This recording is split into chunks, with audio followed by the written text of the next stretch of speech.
Então, a gente vai começar conversando hoje, né, Fabíola? Primeiro, fala um pouquinho para as pessoas. Quem é você? Por que você está aqui, né? Bom, pessoal, meu nome é Fabíola de Oliveira, eu sou advogada, né? Eu conheci o Enneagrama em 2018, num curso que eu fui convidada a fazer com o André, e minha vida se divide em duas fases, antes de Enneagrama e pós-Enneagrama, em todos os aspectos, tanto na vida pessoal quanto na vida profissional, né? Aí eu fiz a primeira formação com o André, depois fiz alguns outros cursos de imersão que ele dava e estou agora fazendo a formação em Master com ele. A gente iniciou o ano passado e sou uma das angels dele. Algumas meninas aí até me conhecem que eu estou no suporte dele aí. E, gente, é muito legal a Fabíola, porque assim como as meninas que estavam ontem com a gente, né, tão empoderadas, a Fabíola é uma pessoa que viveu um processo aí de empoderamento muito grande nessa trajetória dela, né? Fala para eles assim um pouco também desse teu processo de empoderamento, Fabíola, de como o Enneagrama te trouxe clareza para isso. Então, assim, ó, desde da primeira vez que eu encontrei o André, ele sempre, né, fala assim, você tinha que trabalhar com mulheres, e eu negando isso, porque, gente, sou advogada, né, como que eu vou trabalhar com mulheres? E aí eu comecei a ver na prática que o Enneagrama pode ser aplicado em qualquer área, porque eu comecei a aplicar ele no meu escritório, nos atendimentos, nas audiências, porque a gente acha que o que o André falou, Enneagrama você vai ser professor, né? E não é só isso. Você pode também ser professor, você pode também dar os treinamentos, mas é muito além disso, né?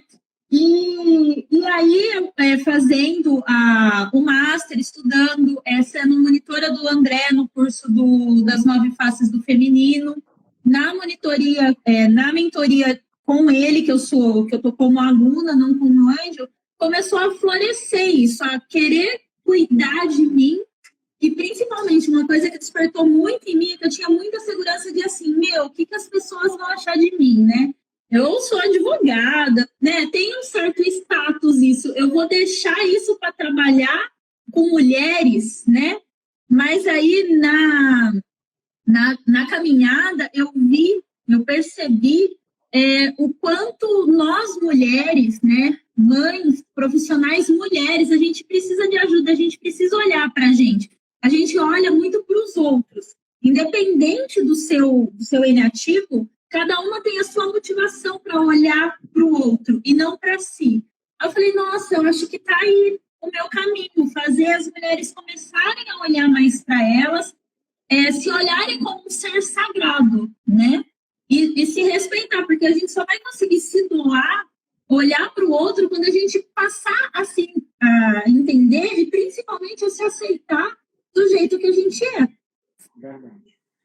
E agora a gente vai entrar um pouco na dimensão, porque a Fabíola, como qualquer mulher, tem vários papéis que ela ocupa na vida dela, e um dos papéis é o papel de mãe, né? E, como ela disse, o Enneagrama trouxe uma transformação muito grande para ela em várias partes da vida dela. E na relação com o filho também não seria diferente, né? Sim. Mas fala para mim um pouco, Fabíola, de antes do Enneagrama, talvez até porque hoje você tem consciência mais disso, porque eu acho que uma das coisas mais importantes que o Enneagrama nos traz é consciência das coisas. Sim. Ontem mesmo as meninas estavam falando na live do empoderamento feminino, elas dizendo assim, nossa, eu entrei no curso achando que estava abalando e saí abalada, né? Bem abalada assim, no sentido de tomar consciência do quanto estava vivendo um auto-engano e de que, na realidade, podia agora ter a escolha de fazer a transformação que queria na vida, para gerar uma vida realmente feliz. Uhum. Então, quem olhando hoje com a experiência que você tem, com a visão de mundo que você tem, quem era aquela Fabíola que era mãe, né? E quais eram os maiores desafios que essa Fabíola tinha antes do Enneagrama, no processo de ser mãe, né? De educar os filhos, de estar sabendo lidar com a educação dos filhos, dos seus filhos? Antes do Enneagrama, a Fabíola mãe era totalmente insegura, controladora, tudo tinha que ser minimamente planejado, né? Era assim, como se eu quisesse como se eu quisesse, não, eu fazia mesmo, proteger o meu filho de uma forma de, não, o mundo é perigoso, ele só está seguro comigo. Só se eu tiver o controle é que ele está seguro. Mesmo com o pai dele, era bem desafiante eu deixar ele, e quando eu deixava, eu montava literalmente um roteiro do que ele tinha que fazer, do horário que ele tinha que fazer, como ele tinha que fazer. E, isso me sobrecarregava absurdamente. E fora que eu criava um estado de ansiedade gigantesco, né? Porque o mental já ficava assim, será que ele vai fazer certo? Será que se eu deixar meu filho na minha mãe, ele vai ficar bem? Quando o Oliver foi para a escolinha, que isso foi antes do Enneagrama, quando eu vi ele se jogando nos braços da professora, todo feliz para ir, aquilo para mim foi um absurdo. Eu falei, gente, como ele pode estar gostando de ficar longe de mim, né? A insegurança dele deixar de me amar por causa disso era, assim, muito, muito, muito grande, né? E isso já parou para pensar qual era o impacto que isso estava tendo, talvez, no seu filho e você não estava percebendo naquela época? Naquela época, não. Pois é, mas você já parou, olhando hoje, com a experiência hoje, que você sim. Tem, o que você acha que podia estar sendo o impacto para ele? O que poderia impactar nele, esse seu comportamento? Uma criança totalmente dependente, né? Totalmente dependente, ia crescer, mas só ia crescer fisicamente, porque o mental dele ia estar na dependência da mãe o tempo todo. Quantas crianças, né, gente, que a gente vê que acontece isso, que se tornam adultos no corpo, mas continuam totalmente inseguros na mente, continuam achando que sempre precisa ter essa pessoa que precisa dar o direcionamento na vida. A pessoa se torna um adulto sem poder de escolha. Isso, às vezes, não é simplesmente responsabilidade da pessoa. Às vezes a gente escuta muito assim, o outro dizer, porque você tem que se empoderar, porque você tem que fazer isso, fazer aquilo, mas a gente esquece que parte do que nós somos hoje é decorrente um pouco daquilo que a gente foi recebendo também dos nossos pais. Tem a nossa experiência de vida, tem a nossa trajetória, mas tem a maneira como a gente foi sendo conduzido a enxergar o mundo e a realidade. E é muito comum, às vezes, a gente projetar isso, né? A gente projetar essas questões. Só que a gente sabe que nós podemos fazer escolhas diferentes. Principalmente o Enneagrama traz isso para a gente, essa possibilidade de fazer escolhas. Eu acho que isso é a coisa mais fantástica que cada vez mais eu tenho evoluído assim na minha percepção sobre o Enneagrama, é que o Enneagrama ele traz, acima de tudo, empatia, um poder muito grande de escolha, da gente se empoderar para poder fazer escolhas mais conscientes, né? E como é que você vê a Fabíola, né, hoje? Quem é essa Fabíola hoje, depois do Enneagrama? Assim? Quem é essa mãe Fabíola? Que antigamente era insegura, controladora, preocupada e até com ciúme do filho com as professoras, né? Quem é essa mãe hoje? O que mudou? Então, André, é assim, eu não deixo de ser controladora, mas isso é de uma forma consciente hoje, e eu consigo parar e falar assim, opa, peraí, eu tô fechando muito ele, vou soltar, né? Não só ele, mas como todas as pessoas, a questão do confiar, né? Não, eu vou confiar na minha mãe, que eu vou deixar o Oliver lá, também se ela não fizer as coisas da minha forma, né? Ela vai fazer do jeito dela e meu filho vai estar em segurança, não tem problema nenhum nisso, né? Então, assim, de ficar mais tranquila com relação a deixar ele mais solto, a criar ele com mais confiança, né? A criar ele com empatia com o próximo, né? Eu vejo ele, às vezes, fala algumas coisas para mim, assim, na escola dele, tem uma criança de inclusão, e aí ele chegou e falou assim, mamãe, as pessoas falam que ele é diferente, que ele tem deficiência, mas eu não vi nada disso. Tem coisas que ele faz muito melhor que a gente, isso é uma limitação, né, mamãe? E todo mundo tem limitação. Eu falo, cara, eu tô fazendo o trabalho certo agora, né? Porque é isso que você falou da empatia que o Enneagrama traz, né? De passar para ele assim, filho, cada pessoa é individual, da mesma forma que você tem certas dificuldades, seus amiguinhos, a vovó, o vovô também tem as dificuldades dele, tá tudo certo, né? Mostrar que isso é natural, né? Não é nenhum bicho de 7 cabeças, igual era para mim antes do Enneagrama, né? Você vai sair com um filho? Como assim você não levou fralda, mamadeira, uma fruta, ou não sei o quê? Né? Eu vi as mães que não se preparavam, eu achava um absurdo. Você vai viajar com criança e não tem uma farmacinha? Hoje já não. Tem ali um basiquinho, uma febrezinha e quando leva. Se não, tá tudo bem. Se der febre, a gente procura uma farmácia e resolveu o problema.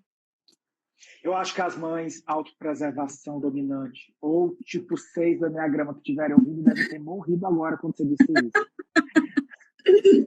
Ela deve ter pensado, meu Deus, essa mulher resumindo a história. Ela fez o Enneagrama e ficou louca. Tá louca agora. Né? Mas, na realidade, a gente percebe que para o tipo de personalidade da Fabíola, que é um tipo de personalidade que está sempre pensando que o pior pode acontecer, essa é uma questão muito significativa de você perceber na fala a possibilidade dela relaxar e confiar que o melhor vai acontecer. E me diz uma coisa, Fabíola, qual seria a grande virada de chave ou aprendizado que você teve que foi significativo para essa transformação? O que você acha que foi o fator decisivo ou será que houveram vários fatores? Então, o fator decisivo foi o curso, né? Foi o curso que caiu o PRAC, né? O primeiro, que quando eu me descobri tipo 6, foi assim, um choque tremendo, né? Porque eu jamais me via como uma pessoa medrosa, que o meu controle era por falta de confiança, que eu tinha, né, ainda tenho um pouco, eu estou trabalhando em mim, a necessidade de aprovação de um superior, você sabe muito bem disso, né? André, tá certo? André, não sei o quê, né? E eu não queria isso para o meu filho. Eu falei, cara, ele precisa entender que ele pode fazer as coisas sozinho e que se ele errar, né, tá tudo bem errar. Inclusive pelo eneatipo dele, que errar faz parte, e tudo bem se a gente não ganhar, né? O importante é você estar ali, participar, se divertir, agora como criança, né? Para que ele leve isso para a vida dele. Então, uma grande virada de chave foi o curso, que aí eu vi o que eu estava fazendo comigo e com as pessoas próximas a mim, principalmente com ele, né? Porque eu não sei como que ele cresceria, talvez um outro tipo 6, não que seja ruim ser tipo 6, mas um tipo 6 totalmente desintegrado, medroso, que tem medo das coisas o tempo todo, né? Gente, uma coisa que eu acho fantástico ela tá falando pra gente na perspectiva hoje da mãe que já tem a noção do Enneagrama e que está usando isso com o filho, né? Que está ajudando o filho a se entender, né? Hoje, como é que você percebe, Fabíola, que você consegue assim utilizar o Enneagrama a favor dessa educação do seu filho? Que coisas assim práticas ou situações do cotidiano que você percebe que você acaba usando o Enneagrama como essa ferramenta para te ajudar na educação dele? Então, prático são as conversas, né? Muita conversa com ele, muito diálogo, né? Tanto que às vezes minha mãe até critica, ela fala assim, nossa, você trata ele como um mini adulto, mas não é como um mini adulto, ele é uma criança, eu trato ele como criança, mas sempre incentivando. Mini adulto assim, minha mãe acha um absurdo o Oliver tomar banho sozinho, né? Como que eu não vou ajudar meu filho, né? E minha mãe é o mesmo eneatipo que o meu. Quando eu descobri que ela era o mesmo que o meu, também foi outro baque para mim, né? Que eu buguei, fiquei uma semana bugada. Eu falei, gente, não pode ser, ela é muito louca, né? Mas eu era louca igualzinha ela. Então, toda vez que eu escuto um relato como esse teu, eu me lembro daquela música acho que é Elis Regina, que é Somos Como os Nossos Pais, que tem uma estrofe que ela fala, né? Alguém que está ouvindo aí lembra, gente? Vocês lembram do nome dessa música? Tu lembra que ela canta que somos como os nossos pais ainda. Da música, mas eu não lembro o título dela. Mas eu sei qual é. Né? E é muito interessante isso, que nós realmente a gente esquece, mas tem muito ali dos nossos pais na gente. E que bom quando tem muita coisa boa, mas também pode ter muita coisa desafiante que a gente nem sabe, né? Crenças, sentimentos, né? Trajetória, principalmente na constelação a gente vê muito isso. Uhum. Agora, tem uma surpresa, exatamente, a letra do... Ai, essa Flávia é muito culta, meu Deus. Exatamente, a Eliara disse aqui ainda somos com os mesmos, é isso mesmo. Aí a Flávia completou, né, que é a letra do Belchior, ainda somos os mesmos e vivemos como os nossos pais, é isso mesmo. Uhum. E aí, a gente percebe, tem uma grande surpresa, que inclusive a Flávia apareceu aqui, ela também faz parte disso, e depois a gente vai trazer muito disso, né? Mas a gente vai lançar um livro novo. Vamos aqui já dar spoiler. Né? A gente vai lançar um livro. A gente vai lançar um livro novo que já está no forno, né? Hoje eu falei com a padeira do livro, deste livro. Lá na padaria a gente já encaminhou para o finalmente. Então, e esse livro fala sobre Eneagrama voltado para pais e filhos. Né? E a Fabiola, inclusive, ela é uma das coautoras desse projeto. E aí ela entrou lá falando muito sobre a perspectiva dela com filha, né? Como ela percebe que o Eneagrama ajudou ela a lidar com as questões dela com filha. Uma coisa que eu acho muito legal é a gente perceber que até eu coloquei o tema da live hoje, que o Eneagrama na educação dos filhos formam adultos conscientes, né? Como seria se nós tivéssemos tido a chance de conhecer essa sabedoria já desde cedo, de entender essas questões, né? Eu digo que eu fui um felizardo, sou um felizardo, né? Porque eu tive aí a oportunidade de ter contato com o Enneagrama quando eu já tinha 16 anos. Não precisa fazer as contas, mas faz um bocado de tempo. Então, eu me considero um felizardo porque eu aprendi o Enneagrama ainda na adolescência. Né? Era uma exceção, porque não era permitido na época, a gente só fazia com pessoas com mais de 18 anos. Mas eu, como meu lado 4, cara de pau, dei um jeito e consegui. E aí, isso foi um divisor de águas para mim. Eu vejo que foi um grande divisor de águas, porque me ajudou a entender muitas das questões turbulentas que um tipo 4 vive na sua vida, principalmente na fase da adolescência. Principalmente na fase da adolescência. E aí, se você que está assistindo aqui é terapeuta, é mentor, é coach, trabalha ou quer trabalhar com o Enneagrama direcionado para essa relação parental, é muito importante vocês saberem que a gente tem a oportunidade de aprender demais com essa relação. Por quê?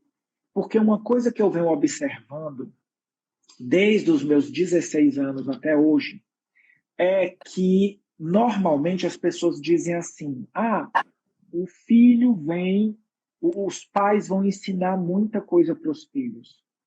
Né? Os pais vão ensinar muita coisa para os filhos. Eu pensei muito sobre isso ao longo desses anos. Eu quero até saber de vocês que estão assistindo a gente, o que vocês acham dessa ideia que eu vou lançar aqui, porque foi a ideia central do livro, girou em torno disso aqui, né? Que nós, na realidade, os pais, eles vão ensinar sim para os filhos. Eles vão ensinar para os filhos só até um certo ponto, que é o ponto em que esses filhos começam a caminhar com as próprias pernas e construir sua própria história. Entretanto, os filhos ensinarão para os pais sempre. Os filhos, eles começam a ensinar para os pais da hora que nascem até o último momento, né? Porque os pais vão viver o resto da vida com os filhos e os filhos vão continuar a vida mesmo sem os pais. Vai chegar uma hora que eles vão ter que caminhar com a própria perna. Uhum. Então, uma coisa que a gente entende é o seguinte: você que conhece Enneagrama, eu quero te convidar a fazer essa observação a partir de agora. E eu posso falar isso que o livro já está caminhando, né? Então não dá nem para o povo dizer que teve a ideia, né? Porque aí o livro já está aí, a ideia está consumada. Observe como o tipo de personalidade do seu filho, da sua filha, tem relação com o aprendizado que você precisaria ter dentro da sua personalidade. Então, por exemplo, eu comecei a observar isso.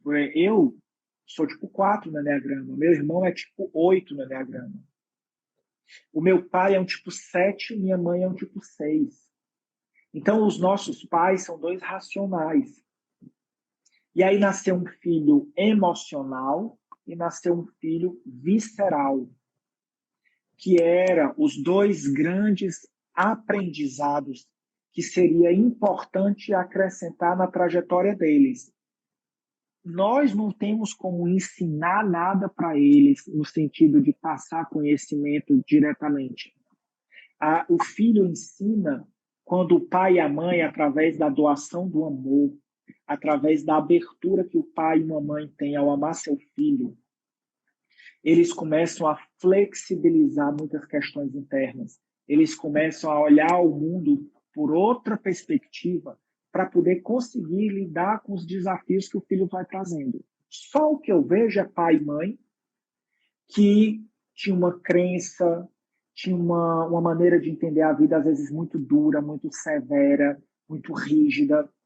Aí nasce um filho, nasce uma filha, e aí eles começam a ficar mais flexíveis em relação àquelas crenças que antes eram rígidas. Porque eles começam a aprender com os filhos que não é bem assim como eles pensavam. E quando se tornam avós, aí é que o negócio afrouxa mesmo, né?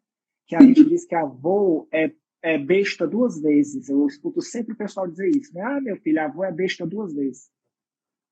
Mas é porque aí você ainda está mais livre ainda daquelas amarras de provar alguma coisa para alguém, né? Que os pais muitas vezes ainda tentam projetar nos filhos as suas crenças, as suas frustrações, os seus medos, de forma inconsciente, porque nem o pai nem a mãe vai querer o mal para o seu filho.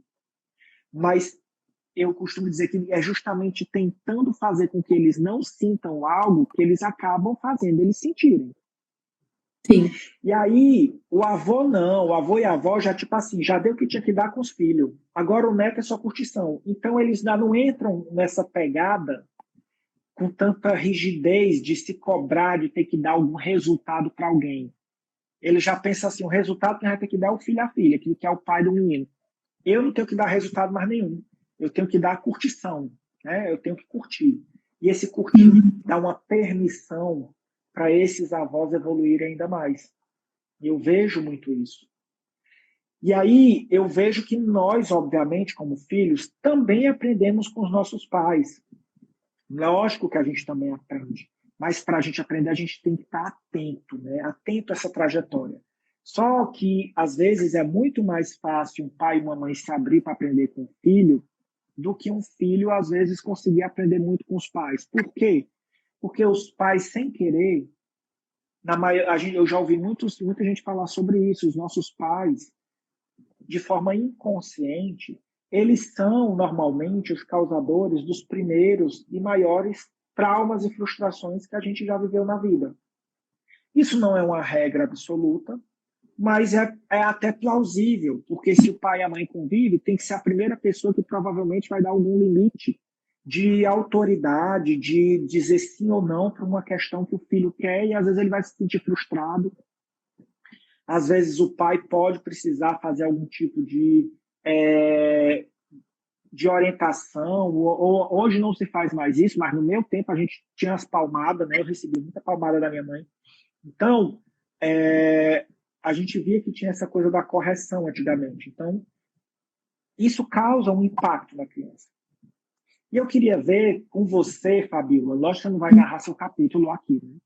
Mas eu queria que você dissesse de uma maneira geral, olhando para a sua vida, como você percebe que o Enneagrama te ajudou nessa relação como filha com a perspectiva dos seus pais, de uma maneira assim, você falou para a gente como você como mãe contribuiu na mudança com os filhos.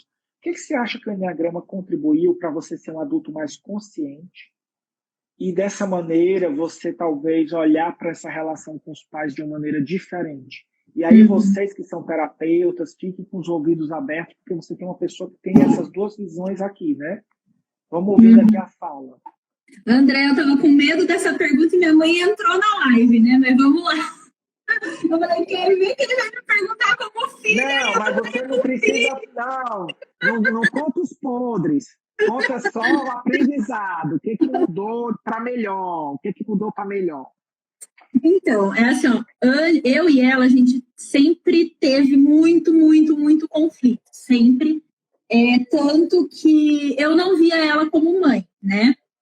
Ela engravidou muito jovem, ela tinha 16 anos, eu fui criada pelos meus avós. E assim, eu não conseguia ver que ela tinha amor de mãe por mim, antes do Enneagrama. Eu olhava, era como se fosse uma irmã, né? E quando eu comecei a conhecer o Enneagrama, e principalmente quando eu fiz a análise dela para poder escrever o meu capítulo, e eu vi que ela era o mesmo eneatipo que o meu, e aquilo foi um choque, eu falei assim, cara, pensa a insegurança dessa mulher grávida com 16 anos.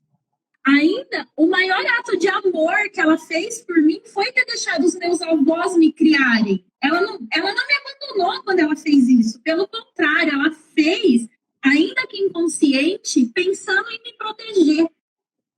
E aí aquilo falou, cara, o que eu fiz a minha vida inteira julgando, né? Não aceitando como mãe, não colocando ela nessa posição na minha vida, né? Até então tido como irmã.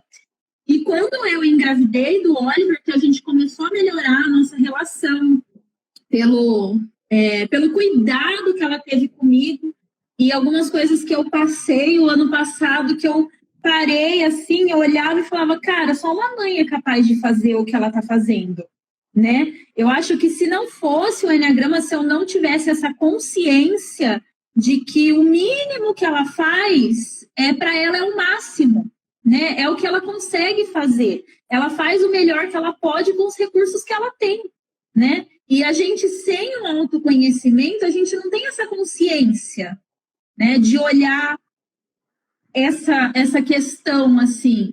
Então, mudou muito, porque hoje eu tenho um respeito muito grande por ela como mãe mesmo, né? Eu consigo olhar para ela como mãe.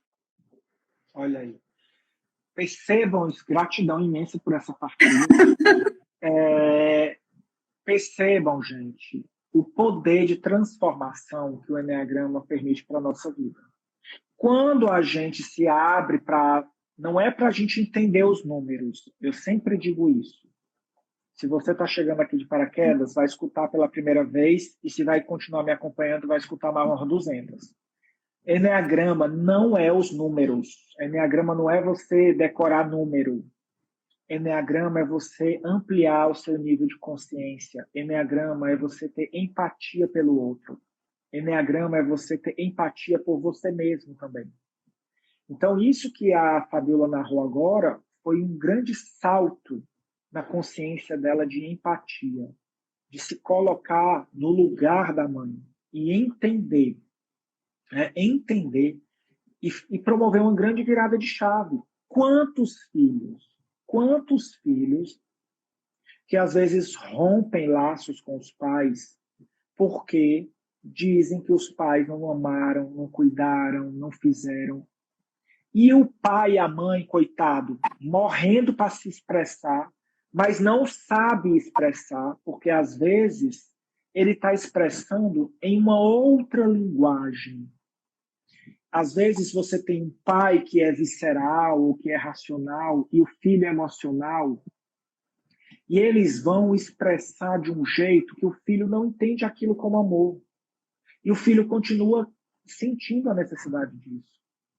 Então, eu, por exemplo, os meus pais são racionais. Minha mãe é 6, meu pai é 7. Então, eles expressavam o amor de uma outra maneira.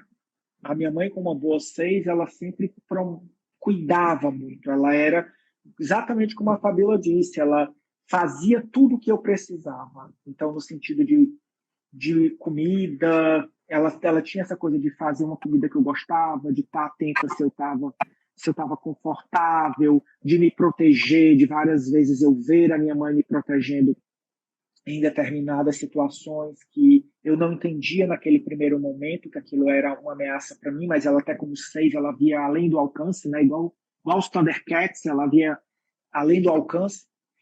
Então, eu não entendi aquilo como proteção, eu entendi aquilo como controle, como ela me privando de ter amigos, me limitando. Então, eu sempre via dessa maneira. E o meu pai, por ser um 7, gostava de conversar com todo mundo, simpático. Eu achava aquilo muito forçado, porque eu como 4, sou mais introspectivo. Né? Os 4 sabem que a gente assim é de veneta. Tem dia que você está falando com o mundo, você está político. Tem dia que você está com nojo da humanidade. Você diz assim, eu estou assim com preguiça humana. Hoje amanheci com preguiça humana. Então eu olhava para aquela simpatia toda, eu dizia, meu Deus, que forçação de barra. E ele é simpático com todo mundo, ri, e tipo, eu não vejo a expressão de carinho nem nada, vejo só coisa de alegria, como se a vida fosse uma piada. E eu entendia dessa maneira. Quando eu compreendi o Enneagrama, eu vi muitas coisas que estavam em mim de forma distorcida. Que eu estava cobrando uma determinada maneira deles se expressarem que eles não sabiam expressar. Meu pai e minha mãe, eles vieram de uma família muito humilde também. Eu venho de família humilde, né? Porque todo mundo não tinha condição financeira. Então, e eles menos ainda, porque trabalharam para poder ainda dar um pouquinho melhor para mim e para o meu irmão. E a gente vê que, ao longo disso, eu comecei a entender como meu pai expressava amor. E a gente passou por várias situações desafiantes e o Enneagrama foi uma grande revolução, porque eu sou uma pessoa que eu disse que eu sou muito felizardo, porque além de eu ter conhecido o Enneagrama com 16 anos, na adolescência, eu tive o privilégio de já ter ensinado, ministrado um curso de Enneagrama que estava meu pai, minha mãe, minha avó e meu irmão.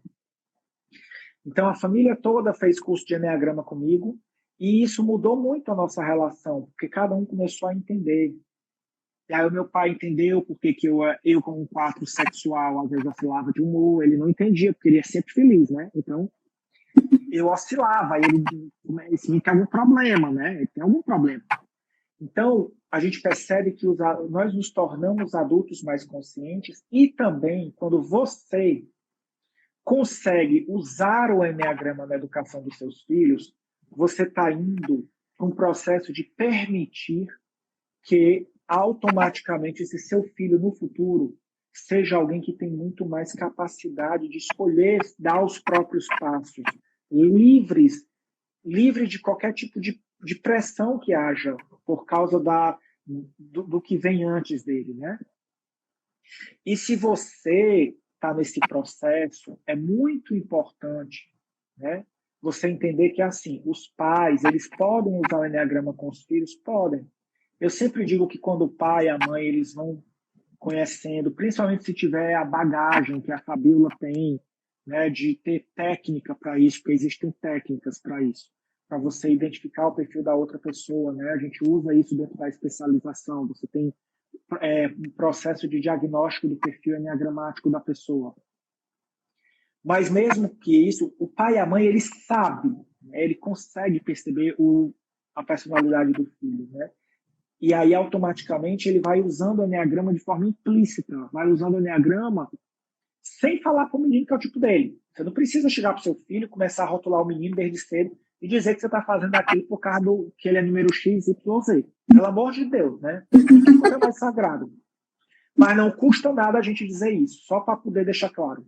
Então, é muito importante você saber que se você tem um filho tipo 1, olha a importância, gente, olha. Se você tem um filho tipo 1, gente, Você vai, um pai, eu vejo muito isso, pai e mãe, que tem filho tipo um, diz assim, é a coisa mais fofa. Eles chegam em casa, estão organizadinhos, sentam, fazem a tarefinha, depois eles ficam ali fazendo sempre uma coisinha ou outra, aprendendo, estudando.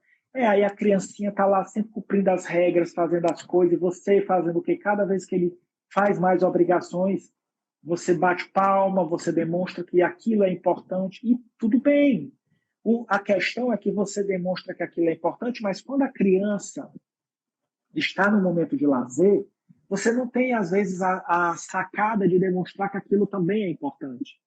E aí a criança começa a achar que ela só vai ter a aprovação sua quando ela está fazendo a obrigação, quando ela está no momento de lazer, ela não tem nenhuma validação. E aí você precisa ensinar seu filho desde cedo a aprender a ser espontâneo, a brincar, a entender a importância de ter prazer na vida. Porque a gente até brinca, né? Que uma criança tipo 1 a gente tem que estragar para melhorar. Porque ela já é tão certinha às vezes que se você não ensinar ela a ter tempo para ela brincar, se sujar, ser espontânea, ela vai se tornar um adulto extremamente autocrítico, extremamente frustrado, com vários momentos de prazer que foram privados dela. E sabe o que vai acontecer? Tem grandes possibilidades de guardar ali um mágoa e um ressentimento, que tipo 1 é cheio da lista negra. Você vai entrar na lista negra do seu filho sem querer. Então, é assim que acontecem as coisas. Eu acho que o maior aprendizado que a gente precisa ter, o maior aprendizado é a gente pensar assim. Você, como terapeuta, você comece a trazer clareza, né, para os pais de o que o tipo de personalidade dos filhos deles tem a ver com a própria jornada de autoconhecimento deles.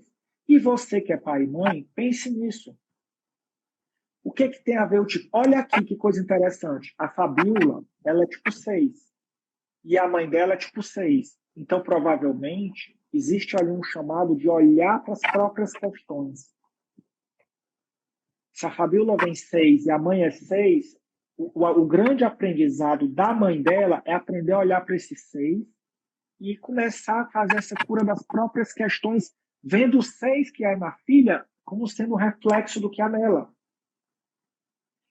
E olha que coisa interessante, a Fabiola, como tipo 6, vai ter um filho, provavelmente o que, Fabiola? Tipo 3. Provavelmente tipo 3, que é uma flecha muito significativa para quem é 6. É uma flecha ali de muitos aprendizados, né?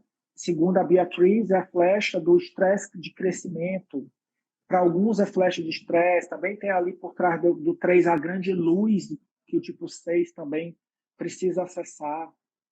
A confiança do 3, né? Isso é ele tão pequenininho, eu vejo assim, às vezes nem eu acredito e ele, não, mamãe, vai dar certo, tá? Né? Só que aí com o Enneagrama, porque o 3 tem aquela questão da competitividade, de ser o melhor, então como eu já venho trabalhando isso nele, ele já, mãe, tá tudo bem se não der certo, o importante é que a gente se divertiu, não é? Então, ok. Lógico que ele quer fazer para ser o melhor, mas se não for, tá tudo certo para ele, né? Tanto que os amigos até tiram porque você já ensinou ele, né, não? Sim, é porque eu já ensinei ele. É porque eu já ensinei ele. Como é que ele fazia antes?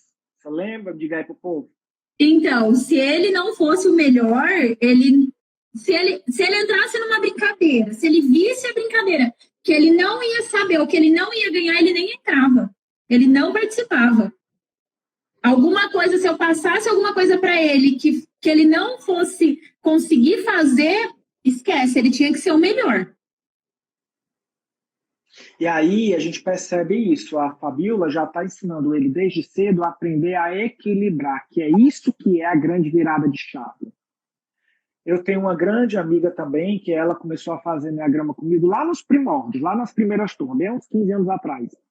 E ela é engraçado, por quê? Porque eu digo que ela gerou o início da safra Eneakids, né? porque enquanto eu ainda estava em Fortaleza, eu tive o privilégio da última turma que eu fiz, de praque, a filha dela foi com ela acompanhando. Eu liberei para a filha dela ir. A filha dela tem 12 ou 13 anos, por aí. E eu fiquei horrorizado que a menina sabia mais enneagrama que a mãe. Por quê?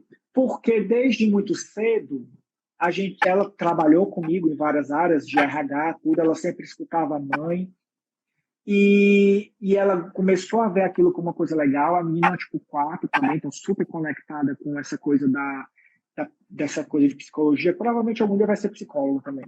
De psicologia, de entender da mente humana, de entender de gente. E a mãe, desde cedo, começou a ajudar a menina a fazer o quê? A meditar. Outra grande amiga minha, que tem uma filha tipo 4 também, a Tatiana Vial, que já deu vários turmas de enneagrama comigo, já identificando que a filha é 4, já começou a incentivar a filha a meditar desde cedo. Por quê, gente? Aí você vai ver essa nova geração que está vindo aí, a raça humana ainda tem esperança, porque quando eu vejo essas crianças superdotadas que estão surgindo, você vê que essas crianças, gente, elas têm outra mentalidade. Parece que, às vezes, eu não sei vocês, né? Que quem tiver aí, quem for de 80 e pouco para lá, vamos pensar junto, né, gente? Eu, no meu tempo, eu dizia assim, quando eu vejo essas crianças hoje em dia mexendo na internet, fazendo tudo, eu digo, gente, ou essas crianças são muito inteligentes, ou eu era muito tapado, ou as duas coisas acontecem ao mesmo tempo. Porque essas crianças são superdotadas. E é o nível de maturidade que elas pegam as coisas muito rápido, né? E a gente percebe que, vendo essas crianças que estão sendo já educadas à luz do enneagrama, já são crianças que já estão chegando na adolescência. Eu tenho esse privilégio de conhecer crianças assim, que já estão ingressando na adolescência, que fizeram parte das primeiras turmas lá, as mães, os pais fizeram parte da primeira turma, que hoje já são crianças extremamente centradas. Por quê? Porque elas pegam o melhor do tipo delas, só que elas não têm o impacto do nível de consciência baixo que o tipo delas tem. Que normalmente, por exemplo, na adolescência, é uma fase que todo mundo fica louco, né? Adolescência, a gente sabe, adolescente, né? Só Deus no céu e mãe na terra para aguentar adolescente. Mas a gente sabe que tem esse desafio hormonal e tudo isso, que faz parte da fase da adolescência. Então, imagina o impacto que é um jovem já poder, desde cedo, entender quais são os impactos da sua personalidade. Uma criança tipo 4, que assim como eu, que sou 4, que ficava dizendo, meu Deus, ninguém me ama, ninguém me quer, Deus não me ama, a gata daquele casa não me ama, a cachorra não me ama, ninguém me ama, e ficava naquele vazio existencial, um vazio que você procurava a resposta em todo canto e não achava a resposta em lugar algum. E aí eu tive essa oportunidade, né, de aos 16 anos, lá caminhando para o fim da adolescência, começar a conhecer o enneagrama e dizer, meu Deus, a loucura está na minha cabeça, peraí, freia, puxa de mão. E eu comecei a entender um bocado de coisa. E eu digo, meu Deus, se eu tivesse tido a oportunidade de entender um pouco disso já antes, teria sido melhor. Não que a criança precise entender os números, não que a criança precise ter esse nível de responsabilidade, de assumir essa consciência, mas vocês como pais e mães, serem capazes de guiá-las nesse processo, fazendo o que realmente é melhor para elas, e não o que é melhor para a sua personalidade. Porque aí você começa a separar o que são os medos da sua personalidade como pessoa, as suas questões, as suas projeções, e olhar para o seu filho e para a sua filha na perspectiva do que é melhor para ele e para ela. Né? Na perspectiva deles. Então, se eu sou tipo 4 e o meu filho é um tipo 8, eu tenho que olhar na perspectiva dele, nas questões dele. Sim, ele vai ser mais prático, sim, ele vai ser mais impaciente, sim, ele vai ser mais agitado. E eu tenho que ser capaz de entender o que é melhor para ele na lógica com o 8, não como eu queria que ele fosse na minha lógica de tipo 4, como pai ou como mãe. Então, perguntando aqui se a Fabiola é professora de enneagrama. Está caminhando para isso, irmão. Ela já está no master, já está na especialização também, está bem pertinho disso. Mas aqui na nossa escola, Clarissa, a gente se especializa, né? A gente tem a formação de especialista. Então, quando você termina a especialização, você tem como falar do enneagrama geral, como todo mundo, falar sobre ministrar cursos introdutórios, iniciais. Só que você, mais do que isso, você vai desenvolver sua própria abordagem. Você vai desenvolver uma metodologia, né? Então, a Fabíola está, por enquanto, se especializando principalmente na abordagem com as mulheres, o sagrado feminino. Vamos ver se ela vai, na especialização, enveredar mesmo para isso, mas o caminho dela está indo por aí. Quando ela chegar lá na frente, que ela for ter que bater o martelo, ela vai definir de vez. Mas eu acho que ela tem um potencial grande nessa área. E aí, você sai especializado em algo. Então, por exemplo, se você é um gestor, você pode fazer a especialização do Enneagrama para usar no seu trabalho. Se você é um consultor de empresa, consultor de RH, você pode fazer a especialização do Enneagrama e se especializar em liderança, em gestão de conflitos, em desenvolvimento de cultura organizacional. Então, você vai criar um método para você aplicar o Enneagrama nessa perspectiva, onde você vai ser uma autoridade. Então, a nossa formação é para formatar futuras autoridades do uso do Enneagrama. Fala um pouquinho para as pessoas, né, Fabíola, como é que você está vendo essa nossa formação agora? O que você está observando o movimento dos alunos, monitora, o que você está... Se tiver algum aluno aqui também falando, gente, pode colocar aqui nos seus relatos o que vocês estão achando da formação para as pessoas que estão nos ouvindo entenderem um pouco.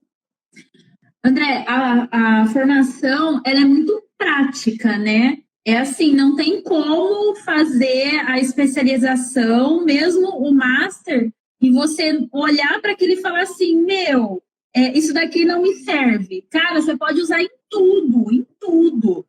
Na tua casa, no teu trabalho. É muito prático a forma com que tá sendo passado tudo isso, né? Então, independente da formação da pessoa, ela vai poder utilizar isso. E a especialização, ela é muito profunda, né?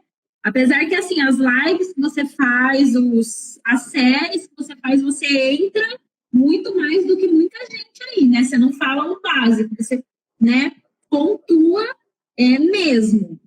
Tanto que quem não sabe Enneagrama nunca ouviu falar se assistir uma daquelas séries que você faz, série dos instintos. Cara, a pessoa vai sair sabendo sobre instinto, né?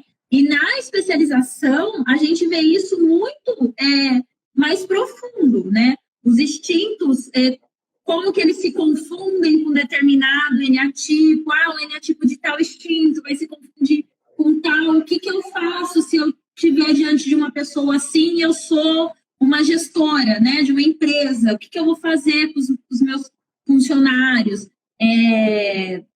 A questão do instinto também, eu e minha mãe, eu sou sexual, e ela é o autopreservação, conservação ali, quietinha. E por isso esse choque, essa diferença tão grande entre a gente. E aí eu saber lidar com ela, como filha, saber, né, lidar com isso. Então, assim, é um curso totalmente prático, totalmente. Ainda que você não for trabalhar com Enneagrama, você sai usando Enneagrama para a tua vida. Isso é legal, ó, você ter falado isso. Ó, nós não tínhamos lembrado desse detalhe dos instintos. Que os instintos realmente têm um impacto violentíssimo na relação entre pai e filho. Estou louco para poder nascer aí, surgir algum especialista nessa área, né? Algum dos alunos enverede por essa área. Cadê a Érica? Essa área da Érica. Hoje ela não pode estar presente com a gente, que ela ia estar presente, mas eu acho que ela talvez enverede por aí mesmo. E que é exatamente para se tornar especialista nessa área de pais e filhos, né? Da educação dos filhos. Então, gente, olha, eu quero agradecer demais a Fabíola, que veio estar com a gente hoje aqui. Amanhã a gente tem uma live falando sobre o uso do Enneagrama no processo da cura da criança interior. Coloca na tua agenda um lembrete. Entra nos meus stories, que tá lá. Você pode ter aquela caixinha que lembra da live, você clica na setinha agenda seu lembrete. porque amanhã, gente, nós vamos falar sobre como utilizar o Eneagrama nos processos de cura da criança interior. E aí, se tiver alguém que queira entrar ao vivo, fazer perguntas, eu vou abrir a possibilidade também para poder vocês conversarem, tirarem dúvidas. Mas chama todo mundo porque é um conteúdo inédito e eu vou trazer várias dicas. Se você é terapeuta, você vai sair daqui cheio de ideias de como você pode trabalhar nos seus processos, seja em grupo ou seja individual. E se você não é terapeuta, mas você pode vir para ter insights sobre a sua própria caminhada, sobre o que é importante para você fazer hoje. E, Fabíola, já que nós estamos chegando no fim, o que você gostaria de deixar como mensagem final para as pessoas que estiveram com a gente hoje? Então, a mensagem é assim, gente, o Eneagrama, muito mais do que tudo isso que a gente falou de números, eneatipo, que o André falou que, né, não cabe a gente ficar decorando, eu acho que é um caminho muito grande de empatia, né? E no nosso tema de hoje, de filhos, eu acho que é a empatia com os nossos pais, né? O quanto a gente julga, aponta os nossos pais sem entender que eles estão fazendo o melhor para a gente, né? Então, o Eneagrama é um grande caminho para a empatia. E depois que a gente se torna pais, é um caminho de empatia com os nossos filhos também, de respeitar as limitações deles, de respeitar eles exatamente da forma que eles são, não querer que eles sejam uma cópia nossa, né? Igual eu acho que colocaram aqui nos comentários que a gente sempre quer que o filho seja o nosso clone. E é bem isso mesmo. E o Eneagrama, ele vem trazer que não é isso, que cada serzinho é individual e que a individualidade é que é especial, independente do tipo que você é, independente de qualquer coisa, você é especial da forma que você é. E é isso mesmo, gratidão imensa, que vocês levem essa mensagem da Fabíola, que eu acho que fechou muito bem. O grande caminho do Eneagrama para a relação é esse, é o caminho da empatia. E eu quero convidar todo mundo aí no meu Instagram e clicar no sininho que fica lá em cima para